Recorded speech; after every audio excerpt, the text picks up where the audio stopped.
Hi, we are Vicom Consulting, and today's client is Kaiser Food Products. With an achieved market share of about 60%, Kaiser has been an expanding and adaptive leader in the baby food market. But with the decrease in birth rate, sales projections have changed greatly. Pressures around the industry to find more demand for products and to further expand their product line have exposed organizational issues within Kaiser that we have worked to address.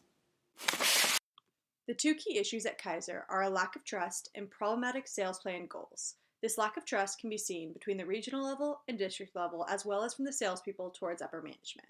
Examples of this include Jeff Boyar, the district manager, saying that, quote, if they knew, they'd up our plan, leaving us no time to sell, no time to develop new customers, and no time to make cold calls or anything, end quote.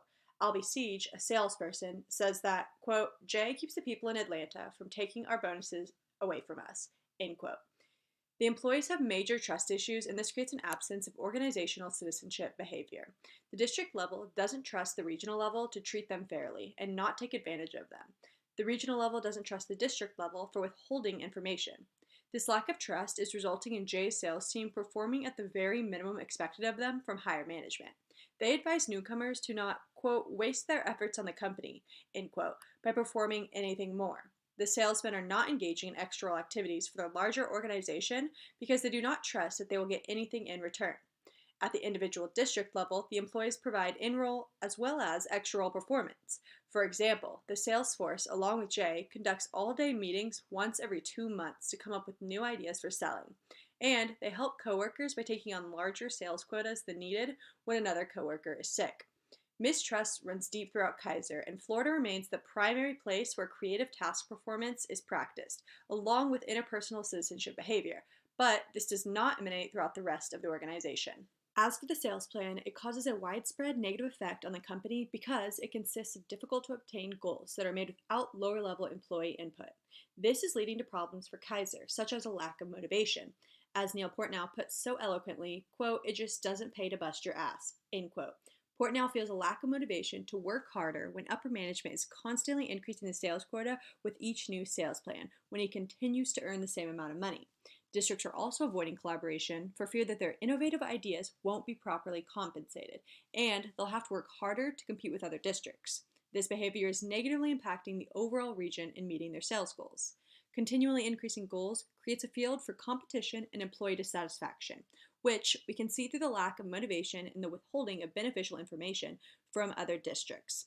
Kaiser should work to fix this issue to avoid risk-taking behaviors, as well as the use of unethical methods to try and reach these goals. The key issues and the subsequent recommendations are based off the following assumptions that we concluded from analyzing Kaiser. First, we assume that the New York office sets goals and expectations for the regional office who we are consulting for. Second, we assume that Cooper, who we are consulting for, does not take the initiative to explore other offices unless new ideas are needed and she specifically needs something from them. Third, we assume that there was a prominent division and competitive-like nature between the offices. Fourth, we assume that there is a large disconnect between upper management and the lower-level employees when it comes to goals. The main reason that the district team is distrusting of higher management is because the different levels lack interpersonal relationships. To remedy this, our recommendation is to change the company's culture, and we have two strategic ways of doing this. First, Kaiser Food Products should implement a system that encourages frequent communication between each level of the organization. Employee satisfaction and performance increase when organizational support is perceived and when they believe that management actually cares about them. We recommend at least one large conference each year for all levels of the organization to come together.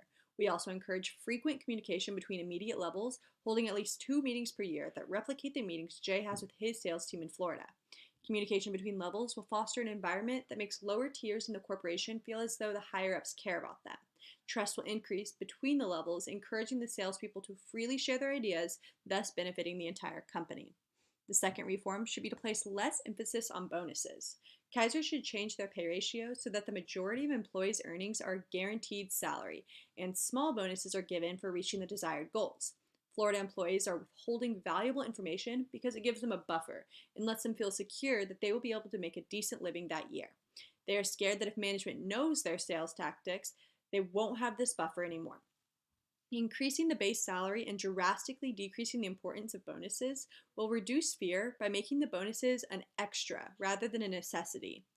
There is distrust from salesmen because they believe that those higher up in management are money hungry. This trust would diminish if employees were promised a livable salary that isn't dependent on sales goals.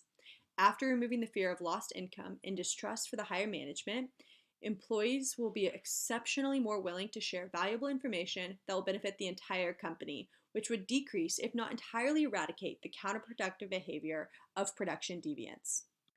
In order to keep the goals from getting out of hand in the future, management should use the SMART goals method when making the sales plan by making sure to go through the acronym to ensure that the goals are meeting the expectations of each component. The goal generation process should incorporate input from employees at each level of the company, especially the salespeople. As Cooper mentions in regards to developing new ways to sell products, quote, the best ideas usually come in from the field, from the salespeople themselves, end quote.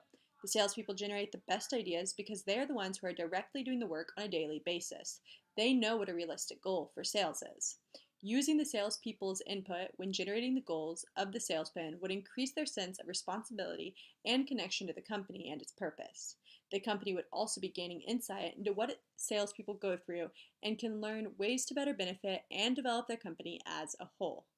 The sales plan goals shouldn't be developed just from the input of salespeople because they do not have the business acumen that the top management does, but their input could be valuable in creating a more attainable goal that makes everybody happy.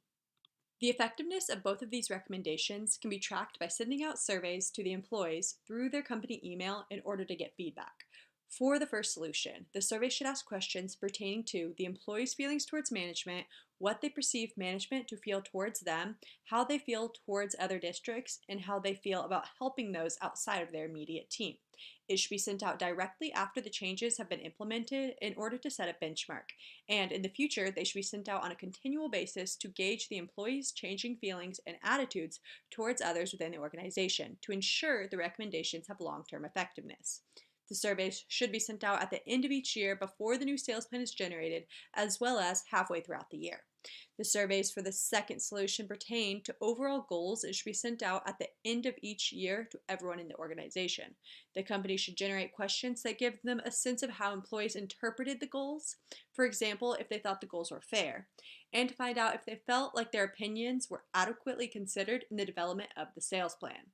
If the company follows this plan and implements these changes, Kaiser Food Products will see results that benefit the company in the future.